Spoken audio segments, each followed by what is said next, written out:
جیسے سوائب ہیں، بہائر ہیں، کہ بتوں کے نام پہ چھوڑ دیتے ہیں، کبھی علامت کے طور پر ان کے کام پھاڑ دیتے ہیں، عقیدہ کہتے ہیں اسے، اور کبھی کبھی یوں ہی چھوڑ دیتے ہیں اور ان کو اتنا عظیم سمجھتے ہیں کہ نہ ان پر سواری کرتے ہیں، نہ ان کا دودھ کے استعمال کرتے ہیں، نہ ان سے اور کوئی کام لیتے ہیں، یا اپنے طرف سے کرتے ہیں، حرام ٹھہرا لیتے ہیں۔ یہ حرام نہیں ہے۔ انما حرم علیکم المیتۃ والدم ولحم الخنزیر وما اہل بہ لغیر اللہ، تمہارے اوپر حرام ہیں بس مردار، خون، خنزیر کا گوشت اور وہ جانور کہ جنہیں غیر اللہ کے نام سے ذبح کیا گیا ہو، غیر اللہ کے نام پر ذبح کیا گیا ہو، غیر اللہ کا نام لے کر ذبح کیا گیا ہو، تو یہ اسی تناظر میں کہا گیا ہے۔ تو اس کا مطلب یہ نہیں ہے کہ صرف یہی 4 حرام ہیں، اس کے علاوہ حرام نہیں، یعنی انما یہاں حصر کے لیے ضرور آیا ہے، مگر یہ حصر حقیقی نہیں ہے، حصر اضافی ہے۔ وہ سوائب اور بہائر جو جانور ہیں جن کو انہوں نے اپنی طرف سے حرام کر رکھا تھا، ان کی طرف دیکھتے ہوئے یہ حصر کیا گیا ہے۔ بات سمجھے؟ اس لیے حصر حقیقی پہ محمول نہ کیجیے گا اور یہ نہ کہیے گا کہ اور دوسری جگہ پر تو اس کے علاوہ بھی کچھ چیزوں کو حرام کرایا گیا ہے، تو پھر یہاں انما حصر کے لیے کیسے آیا؟ حصر حقیقی نہیں، اضافی ہے۔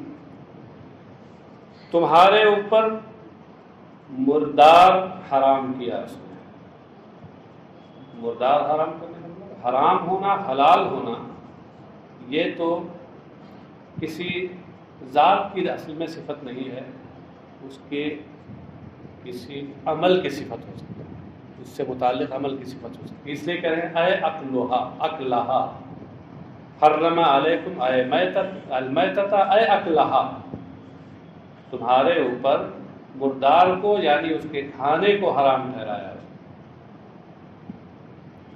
تو اذ الکلام فیہ، میتہ سے پہلے عقل یہاں مضاف محذوف ہے، اس پر قرینہ کیا ہے؟ کہہ رہے اس لیے کہ گفتگو اسی میں چل رہی ہے، کھانے ہی کا تو معاملہ چل رہا ہے۔ اس سے پہلے کہا گیا ہے یا ایھا الذین آمنوا کلوا من طیبات ما رزقناکم، کھانے پینے ہی کا تو بیان چل رہا ہے، تو وہ قرینہ اس بات پر کہ میتہ سے پہلے عقل یہاں محذوف ہے۔ کہتے ہیں وَقَضَى مَا بَعْدَهَا، اور یہی حال اس کے بعد آنے والی چیزوں کا ہے، یعنی دم، لحم خنزیر، ما اہل بہ لغیر اللہ، ان سب سے مراد ہے اکل الدم اکل لحم الخنزیر و اکل ما اہل بہ لغیر اللہ۔ وہی، اب یہ کہ مردار کسے کہتے ہیں اس کی تعریف کر رہے ہیں۔ وہی معلم تزکا شرعن، تزکا پڑھے یا تزکا پڑھے، جیسا کہ ابھی میں نے تفصیل بتائی آپ کو کہ باب نصرہ سے بھی آتا ہے اور باب تفیل سے بھی آتا ہے۔ ذکل حیوانہ یا ذکل حیوانہ، اس کا مطلب ہے جانور کو شرعی طور پر ذبح کیا، جس کو آپ بولتے ہیں حلال کیا۔ آپ کا کی جو اردو ہے حلال کیا، یہ ذبح شرعی کے معنی میں ہے، حلال ہے۔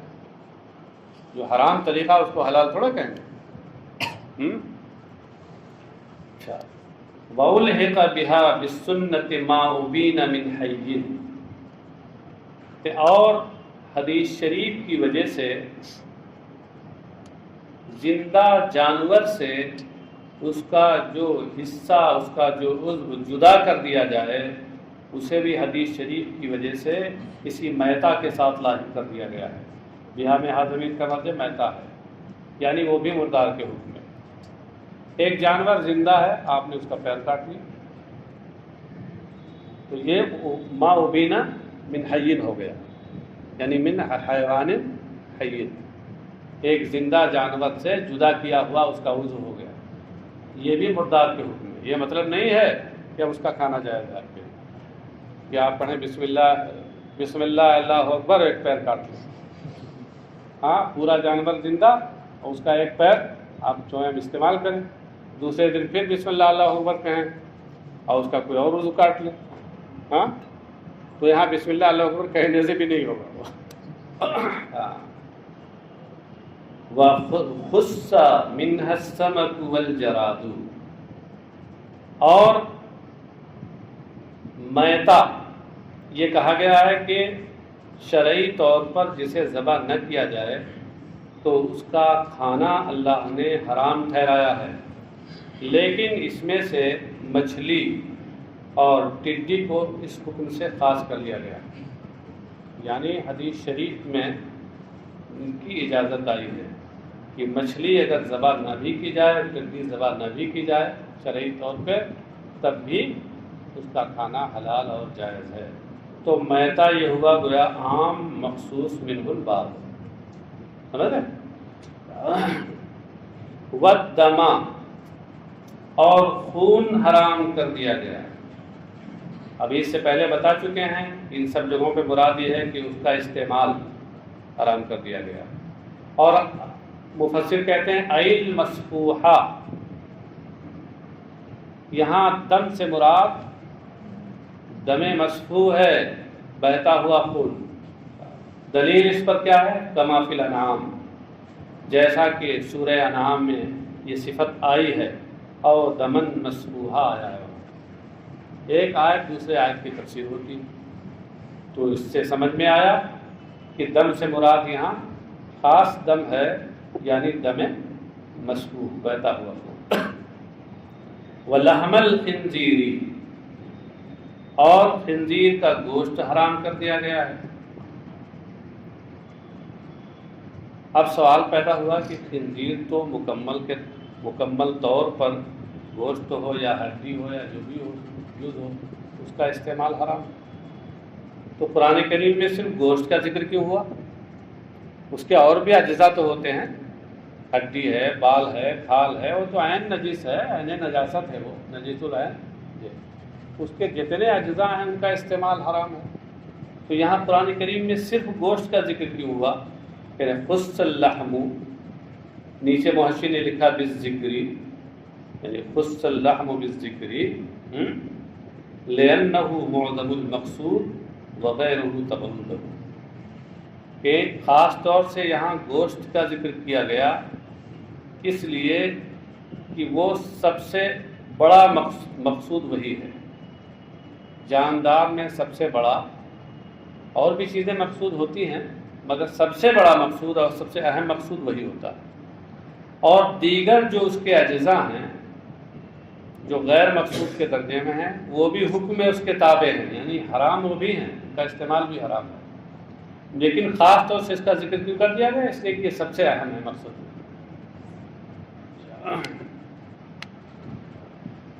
وما احل به لغیر اللہ، اور وہ جانور کی جن کے ذبح کرتے وقت اللہ کے علاوہ کسی اور کا نام پکارا گیا ہو۔ مفسر کہتے ہیں احل به لغیر اللہ، اس کا مطلب ہے، حاصل یہ ہے کہ اے ذبیحہ علی اسم غیرہ تعالی، جسے اللہ تعالیٰ کے علاوہ کسی اور کے نام پر ذبح کیا جائے۔ ہاں، اب یہاں وہابی بہت چیختے چلاتے ہیں، وہ کہتے ہیں کہ اگر کسی نے یہ کہا کہ یہ مرغہ غوث اعظم کی نظر کے لیے ہم نے چھوڑا ہے، یہ فلاں بزرگ کے لیے چھوڑا ہے، تو یہ حرام ہو گیا۔ یہ جو قرآن کریم میں آیا وما احل به لغیر اللہ، واقعی اگر کوئی انتہائی جاہل آدمی یہ کرے کہ کسی مرغے کو ذبح کرنا ہو تو بسم اللہ اللہ اکبر کہنے کے بجائے یا غوث المدد کہہ کے ذبح کر دے تو بلا شبہ وہ حرام ہو جائے۔ ہاں، وہ مرغے ہی کی کیا بات، اونٹ ذبح کرے تو بھی حرام ہو جائے۔ ہاں، بڑے سے بڑا جانور کرے، کیونکہ حلال تو وہی جانور ہوتا ہے کہ جس کو شرعی طریقے پر ذبح کیا جائے، اور شرعی طریقہ یہی ہے کہ ذبح کرتے وقت اللہ کا نام لیا جائے، کسی اور کا نہیں۔ ہاں، آپ یہ بتائیے کہ یہ لوگ جو غوث پاک کے نام کا مرغا کرتے ہیں یا کسی بزرگ کے نام پر کوئی اور جانور چھوڑتے ہیں اس کی نظر کے لیے، تو کیا یہ ذبح کرتے وقت غوث پاک کا نام لیتے ہیں، اس بزرگ کا نام لیتے ہیں؟ ہاں نہیں، جب نہیں لیتے ہیں تو ما اللہ بہ لغیر اللہ میں کیسے آ جائے گا؟ ہاں عقل پتہ نہیں کہاں چرنے چلی جاتی ہے ان لوگوں کی۔ بھائی احلال کا تو مطلب ہی ہوتا ہے کہ الاحلال و رفع الصوت، مفسر خود آگے اس لیے کہہ رہے ہیں والاحلال رفع الصوت، احلال کا معنی ہوتا ہے آواز بلند کرنا۔ تو اس کے آگے پھر وہ کہہ رہے ہیں کہ وَكَانُوا يَرْفَعُونَهُ عِنْدَ الذَّبْحِ لِآلِهَتِهِمْ، اور وہ ذبح کرتے وقت اپنے معبودوں کا نام بلند الفاظ میں لیتے تھے۔ وہ کہتے تھے بسم اللہ والعزیٰ، اور ذبح کر دیتے تھے۔ دور جاہلیت میں مشرکین یہ کرتے تھے، تو اس لیے مسلمانوں کو یہ حکم ہوا ہے کہ تم اللہ کے نام پہ ذبح کرو، لات و عزیٰ جیسے بتوں اور غیروں کے نام پہ ذبح نہ کرو۔ ان کے رد میں یہ آیا ہے، تو یہ غوث پاک کے مرغے سے اس کا کیا تعلق ہے اور فلاں بزرگ کے بکرے سے اس کا کیا تعلق ہے؟ کیونکہ اگر اس اضافت کی بنیاد پر کہ کبھی بھی کسی کی طرف نسبت کر دی جائے اور اس اضافت کی بنیاد پر اگر وہ حرام ہو جائے، تب تو زید کی بکری، ہاں امر کا مرغا، یہ بھی تو حرام ہو جائے گا پھر اضافت کی وجہ سے۔ ہاں اچھا، اور کہیں اگر یہ متعدی بیماری کی شکل اختیار کر لے، جیسے کورونا کو متعدی بنا دیا گیا تھا، اگر یہ شکل اختیار کر لے تو ہمارا کنواں، تمہارا گیہوں، فلاں کا آٹا، ان کی روٹی، یہ سب غیر اللہ کی طرف نسبت کی وجہ سے سب حرام ہو جائے گا۔ سمجھ لیں؟ یہ سب بلا وجہ کی بات ہے۔ اس لیے سارے مفسرین بیک زبان اس کا مفہوم یہی بیان کرتے ہیں، ما احل بہ لغیر اللہ، یعنی ما ذبح علی اسم غیر اللہ کی بات۔ ذبح کرتے وقت جس پہ غیر خدا کا نام لیا جائے وہ ہے ما احل بہ لغیر اللہ۔ فمن اضطر غیر باغ ولا عاد فلا اثم علیہ۔ استر صیغہ مجبور، استر استراء، اس کا معنی ہوتا ہے مجبور کرنا، اور استر مجبور ہو جانا۔ مستر جو آپ بولتے ہیں مستر، یہ اس میں فاعل بھی ہو سکتا ہے، ویسے آپ جو بولتے ہیں وہ اس مفعول ہوتا ہے، اس کو مجبور کیا گیا، لیکن اس میں فاعل بھی وہی ہوگا، مسترد اس کے اصل نکلے گی۔ فمن اضطر، تو جو مجبور ہو جائے، اے الجأتہ الضرورۃ الی اکل شیء مما ذکر فاکلہ، یعنی مجبوری جسے مذکورہ بالا چیزوں میں سے کسی کے کھانے کے لیے مجبور کر دے۔ ضرورت جسے، ضرورت سے مراد ضرورت شرعی ہے، ضرورت وہ نہیں جس کو آپ اپنی زبان میں بولتے ہیں، ضرورت شرعی وہ ہے جس کا ترجمہ میں نے مجبوری سے کیا، مجبوری۔ ضرورت شریعت میں کہتے ہیں مالا بدہ منہ کو، یعنی وہ چیز کہ جس کے بغیر چھٹکارا نہ ہو، اس کے بغیر ہو ہی نہ سکے، اسے کہتے ہیں ضرورت، اور اسی کو کہتے ہیں اردو میں مجبوری۔ تو اگر ضرورت شرعی مذکورہ بالا چیزوں میں سے کسی چیز کے کھانے کے لیے مجبور کر دے اس کو، فَأَكَلَهُ، اور پھر اسے وہ کھا لے، غیر باغ ولا عاد، اس کی تشریح جو مفسر کر رہے ہیں وہ دیکھیے، غیر باغ یعنی غیر خارج علی المسلمین، یعنی انہوں نے باغی کو بغاوت بمعنی خروج سے لیا، تو اب اس کا معنی ہوا غیر خارج علی المسلمین، اس حال میں کہ وہ مسلمانوں کے خلاف بغاوت کرنے والا نہ ہو، ان کے خلاف خروج کرنے والا نہ ہو، ان کے خلاف اٹھ کھڑا ہونے والا نہ ہو، ولا عادن یعنی متعدن علیہم بقطع الطریق، اور نہ رہزنی کے ذریعے ان پہ حد سے تجاوز کرنے والا ہو۔ یہ انہوں نے مفہوم بتایا ہاں اپنے مذہب کے اعتبار سے. اور ہمارے یہاں عادن کا جو معنی ہے یہ عدوان سے بنا ہے، اور اس کا مطلب بھی ہوتا ہے حد سے تجاوز کرنا، لیکن حد سے تجاوز کرنے کا وہ مفہوم نہیں ہے جو انہوں نے لیا ہے. یہ اس کو حد سے تجاوز کرنے کا مطلب لیتے ہیں ظلم کرنا، جیسے کوئی ڈاکہ مار دے تو وہ حد سے تجاوز کرنے والا. ہمارے یہاں حد سے تجاوز کرنے کا مطلب یہ ہے کہ قدر ضرورت سے زیادہ کھانے والا وہ حد سے تجاوز کرنے والا. جتنی ضرورت ہے، کیونکہ ضرورت کی وجہ سے یہ حرام چیز اس کے لیے حلال ہوئی شرعاً، تو بس جتنی ضرورت ہے جس سے کام چل سکے اتنا ہی شریعت حلال کرتی ہے. اگر اس سے زیادہ آپ نے کیا تو آپ عادن میں آ گئے، یعنی ضرورت کی حد کو پھلانگنے والے اور اس سے تجاوز کرنے والے. یہ ضرورت کی حد کیا ہے؟ مثال کے طور پر انسان کسی ایسی جگہ پھنس گیا جہاں کھانے کی کوئی چیز نہیں، اب اسے یقین ہو چلا کہ ہماری جان چلی جائے گی بھوک سے، ایسی جگہ ہے. تو اب ایسی، اور وہاں صرف اور صرف لحم خنزیر موجود ہے یا مردار موجود ہے یا کوئی ایسا جانور موجود ہے کہ جس پر غیر اللہ کا نام لے کر کے اس کو ذبح کیا گیا ہے، اللہ کے نام پہ ذبح نہیں کیا گیا ہے. تو اس صورت میں شریعت یہ کتنا اجازت دیتی ہے کہ اس سے اتنا کھا لے جس سے اس کی جان بچ جائے، معمولی جس سے اس کی جان بچ جائے. بات سمجھے؟ ہاں. اب یہ نہیں کہ شریعت نے اجازت دی تو اس کا سہارا لے کر کے پیٹ بھر لے. پیٹ بھر رہا ہے تو یہ حد سے تجاوز کرنے والا یہ عادی ہے. ہمارے یہاں اس کا یہ مطلب ہے. اور باغن کا مطلب ان کے یہاں کیا ہے؟ خارجین علی المسلمین، یعنی بغاوت کرنے والا. اور باغن کا مطلب ہمارے یہاں طالبن، غیر باغن یعنی غیر طالبن، جو اسے طلب کرنے والا نہ ہو. کیا مطلب ہے؟ یعنی اس کی خواہش رکھنے والا نہ ہو. یہ دونوں مذاہب اور دونوں مسالک کا فرق آپ سمجھ لیجیے تشریح کے لحاظ سے. فلا اسم علیہ فی اکلہ، تو اس کے کھانے میں اس پر کوئی گناہ نہیں. ان اللہ غفور لاولیائہ رحیم باہل طاعتہ حیث وسع لہ فی ذلک. یقیناً اللہ اپنے دوستوں کو کی بخشش فرمانے والا ہے، یعنی اپنے چاہنے والوں کی بخشش فرمانے والا ہے، اور اپنے فرما برداروں پر مہربانی کرنے والا ہے. حیث وسع لہ فی ذلک، اس لیے کہ اس نے اس سلسلے میں ان کے لیے گنجائش پیدا کی، ضرورت کی حالت میں گنجائش پیدا کر دی.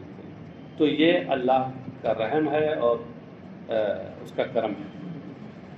اب امام شافعی کے مذہب کے لحاظ سے، کیونکہ مفسر بھی شافعی ہیں، امام جلال الدین سیوطی شافعی ہیں، اپنے فقہ کے لحاظ سے کہتے ہیں وخرج الباغی والعادی. اس حکم سے باغی اور عادی نکل گئے. باغی اور عادی کا کیا مطلب ہے بتا چکے ہیں، بغاوت کرنے والا اور رہزنی کر کے حد سے آگے بڑھنے والا.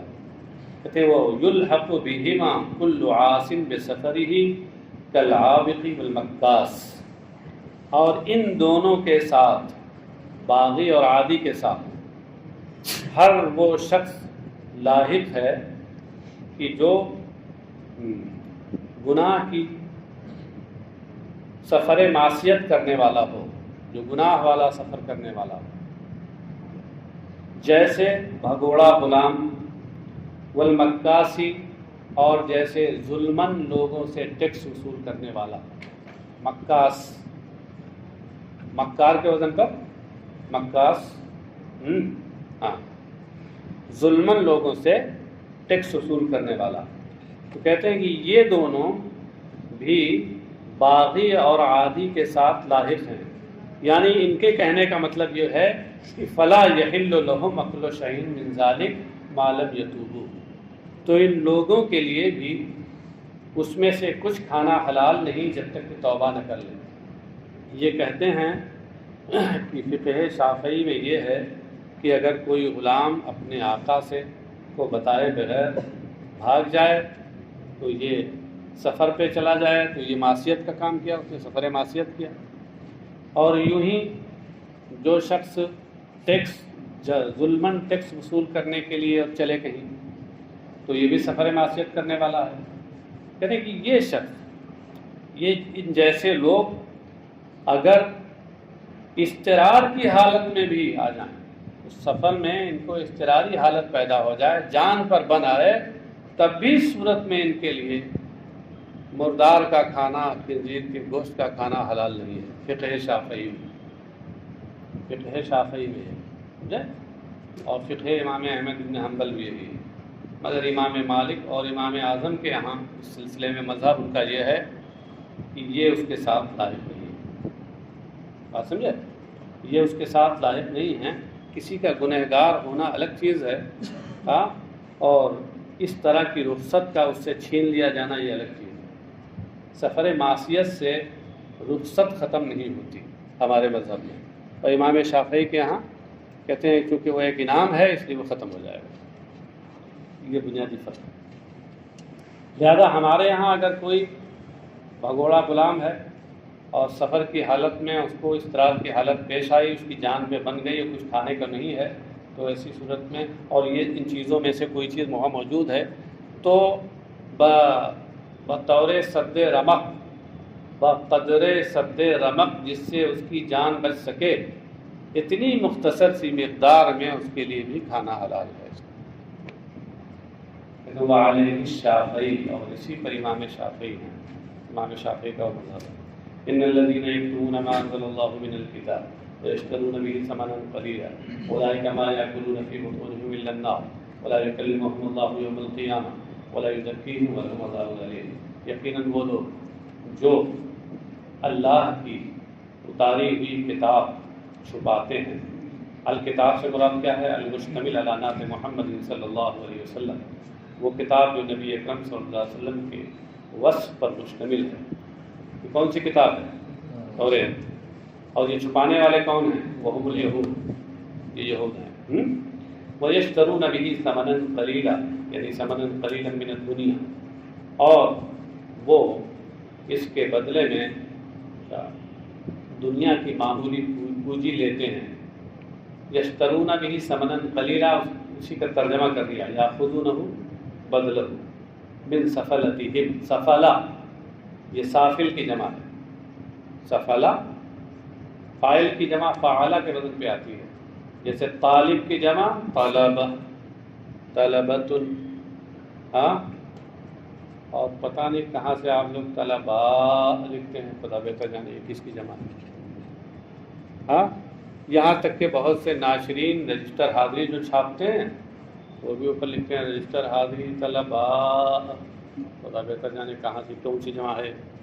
طلبہ ہے ہا کے ساتھ، ہاں، طالب کی جمع، فاعل کی جمع فعلہ کے وزن پہ آتی ہے، ساجد کی جمع سجدہ، راکع کی جمع رکعہ، ہاں، ماکر کی جمع مکرہ، کافر کی کفرہ، قرآن کریم میں اولئک ھم الکفرۃ الفجرہ۔ چلیے صاحب، اور وہ اس کے بدلے میں اپنے عوام سے، اپنے نیچے والوں سے اس کا بدلہ لیتے ہیں، یعنی اس کے بدلے میں وہ معمولی پونجی لیتے ہیں دنیا میں۔ فلا یظہرونہ خوف فوتہ علیہم، تو وہ نبی اکرم صلی اللہ علیہ وسلم کا وصف ظاہر نہیں کرتے، یعنی حقیقی جو وصف ہے وہ ظاہر نہیں کرتے، خوف فوتہ علیہم، اس اندیشے سے کہ کہیں اس کے ہاتھ سے وہ جاتی نہ رہے۔ فوت کا معنی کیا؟ ہاتھ سے چلا جانا، کہیں ان کے ہاتھ سے وہ جاتی نہ رہے، اس اندیشے سے کہ وہ جو نذرانہ ملا کہیں وہ نہ چلا جائے، پنڈت جی کی دچھنا نہ چلی جائے۔ اولئک ما یاکلون فی بطونہم الا النار، یہ لوگ اپنے پیٹ میں آگ ہی بھرتے ہیں، آگ بھرتے ہیں، یعنی یہ جو دنیا کا مال جو بدلے میں لے کر کھاتے ہیں گویا آگ بھر رہے ہیں۔ آگ کہتے ہیں یہ آگ کیوں کہا گیا؟ کہا لأنہا مآلہم، مالہم مت پڑھیے گا، معال ہے معال، لأنہا مآلہم، اس لیے کہ یہی آگ نار جہنم یہ ان کا معال ہے، ان کا انجام یہی ہے، یہ جو کھا رہے ہیں حرام مال، تو اس کا انجام نار جہنم ہے۔ تو نار یہ مسبب ہے اور یہ کھانا سبب ہے، ہاں؟ تو مسبب کو سبب کی جگہ رکھ دیا گیا ہے۔ ولا یکلمہم اللہ یوم القیامہ غضبا علیہم، اور اللہ تبارک تعالیٰ قیامت کے دن ان سے گفتگو نہ کلام نہ فرمائے گا ان پر ناراضگی کی وجہ سے۔ ولا یزکیہم یعنی یطہرہم من دنس الذنوب، اور نہ گناہوں کے میل کچیل سے انہیں پاک کرے گا۔ وَلَهُمْ عَذَابٌ أَلِيمٌ مُؤْلَمٌ هُوَ النَّارُ، سب جانتے ہیں آپ لوگ۔ اولئک الذین اشتروا الضلالۃ بالہدیٰ، پڑھ چکے ہیں آپ، اس کی تشریح کیا ہے؟ خذوها بدلہ بالدنیا، کئی بار گزر چکا ہے۔ والعذاب بالمغفرۃ، یہ وہ لوگ ہیں کہ جنہوں نے ہدایت کے بدلے میں گمراہی اور مغفرت کے بدلے میں عذاب لیا، اس مغفرت کے بدلے میں المعدۃ لہم فی الآخرہ لو لم یکتموا، وہ مغفرت جو آخرت میں ان کے لیے تیار کی گئی تھی، مہیا کی گئی تھی، اگر مہیا کی جاتی اگر وہ نہ چھپاتے، مہیا کی جاتی اگر وہ نہ چھپاتے۔ یہ معدہ اس مفعول ہے، آدھا جو اعداد سے اس کا معنی تیار کرنا اور مہیا کرنا۔ فما اصبرہم علی النار، تو اے ما شد صبرہم، تو نار دوزخ پر وہ کتنے صابر ہیں، یعنی ان کا صبر کیسا زبردست ہے۔ یہ مفسر کہہ رہے ہیں کہ یہ صبر و کچھ نہیں ہے، حقیقت میں کیا ہے کہ ہوا تعجیب للمؤمنین من ارتکابہم موجباتہا من غیر مبالات وإلا فیو صبر لہم۔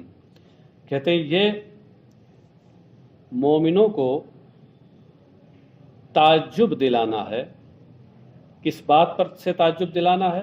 اس بات سے کہ یہ یہودی لاپرواہی کے ساتھ بغیر پرواہ کیے ہوئے اور نار کے اسباب کا ارتکاب کر رہے ہیں، نار جہنم کے اسباب کا ارتکاب کر رہے ہیں بغیر کسی پرواہ کے، اس پر مومنوں کو تعجب دلانا ہے، ورنہ حقیقت میں ہاں کوئی صبر ان کی طرف سے نہیں۔ یہ گویا کہ اس مفہوم کو بیان کرنے کی ایک تعبیر ہے، فما اصبرہم علی النار، کہ نارے دوزخ تک پہنچانے والے کام پر یہ ڈٹے ہوئے ہیں، تو ان کا یہ جماؤ، ان کا یہ ڈٹنا کیسا ہے؟ ذالک بأن اللہ نزل الکتاب بالحق وإن الذین اختلفوا فی الکتاب لفی شقاق بعید۔ ذالک، اس کا مشار علیہ بتا رہے ہیں، الذی ذکر من اکلہم النار وما بعدہ، اور یہ ان کا اپنے پیٹ میں آگ بھرنا اور اس کے بعد کی اور جو مذکورہ چیزیں ہیں جن کا ذکر اوپر ہو چکا، یہ سب اس وجہ سے ہے، بے انا، بے سبب انا بتا دیا کہ باسببیہ ہے، اس سبب سے ہے، اس وجہ سے ہے کہ اللہ نے کتاب حق کے ساتھ اتاری۔ ہاں، یہ کتاب کون ہے؟ توریت وحی، تو حق متعلق بنزلہ، یہ نزلہ سے متعلق ہے، حق کے ساتھ اللہ نے کتاب اتاری یعنی توریت اتاری، فاختلفوا فیہ، تو ان یہودیوں نے اس میں اختلاف کیا، حیث آمنوا ببعضہ وکفروا ببعضہ بکتمہ، اختلاف اس طور پر کیا کہ اس کی کچھ حصے پہ تو ایمان لائے اور کچھ حصے پر وہ چھپا کر کے اس کے ساتھ کفر کیا۔ جیسے وہی نبی اکرم صلی اللہ علیہ وسلم کی جو اوصاف ہیں، یا اس کے ساتھ ساتھ زناکاری اور بدکاری کی جو حد ہے، رجم وغیرہ، اس کو چھپا کے۔ ان الذین اختلفوا فی الکتاب بذالک لفی شقاق بعید، یقیناً وہ جنہوں نے اس کتاب کے بارے میں اختلاف کیا، یقیناً یہ لوگ بہت دور کی ہٹ دھرمی میں ہیں، بڑے دور کے اختلاف یعنی بڑی دور کی ہٹ دھرمی میں ہیں۔ اب یہ الذین اختلفوا فی الکتاب، اس سے کون مراد ہے؟ خیال رہے کہ یہاں الکتاب قریب قریب دو جملوں میں دو بار واقع ہوا ہے۔ پہلے جو الکتاب واقع ہوا ہے اس سے مراد توریت ہے بالاتفاق، اور بعد والی جو الکتاب ہے اس میں اختلاف ہے، جمہور مفسرین یہ کہتے ہیں کہ اس سے بھی مراد توریت ہے۔ تو پھر اس لحاظ سے الذین اختلفوا فی الکتاب سے مراد ہوئے یہود وہم الیہود کہا ہے ہاں، اور بعض لوگوں نے کہا کہ الکتاب سے مراد قرآن ہے، تو الذین اختلفوا فی الکتاب فی القرآن اس سے مراد ان کے یہاں مشرکین ہیں، مگر یہ قول کمزور ہے، ضعیف ہے، اکثر مفسرین کا قول وہی پہلا والا ہے، اسی لیے مفسر نے اس کو قیلہ سے بیان کیا، قیلہ المشرکون فی القرآن، اشارہ کیا کیا کہ الکتاب سے مراد یہاں ان کے یہاں جو لوگ کہتے ہیں الذین اختلفوا سے مراد مشرکین ہیں، تو ان کے یہاں الکتاب سے مراد قرآن کہا گیا ہے کہ مشرکین نے اختلاف کیا قرآن میں، حیث قال بعضهم شعر و بعضهم سحر و بعضهم کہانت، یہاں تک کہ بعض نے کہا کہ یہ تو شاعری ہے، قرآن کو کہا شاعری ہے، بعض نے کہا کہ یہ تو جادو ہے، اور بعض نے کہا کہ یہ کہانت ہے، کاہنوں کی کہانت۔ تو بہرحال جس نے بھی اختلاف کیا اس میں لفی شقاق خلاف بعید عن الحق، وہ ایسی ہٹ دھرمی میں ہیں جو حق سے دور ہے۔ لیس البر ان تولوا وجوہکم قبل المشرق والمغرب ولكن البر من آمن بالله واليوم الآخر والملائكة والكتاب والنبيين وآتى المال على حبه ذوي القربى واليتامى والمساكين وابن السبيل والسائلين وفي الرقاب، کہاں تک ہے جی؟ اقام الصلاة وآتى الزکاة والموفون، بہت دور تک ہے، رہنے دو۔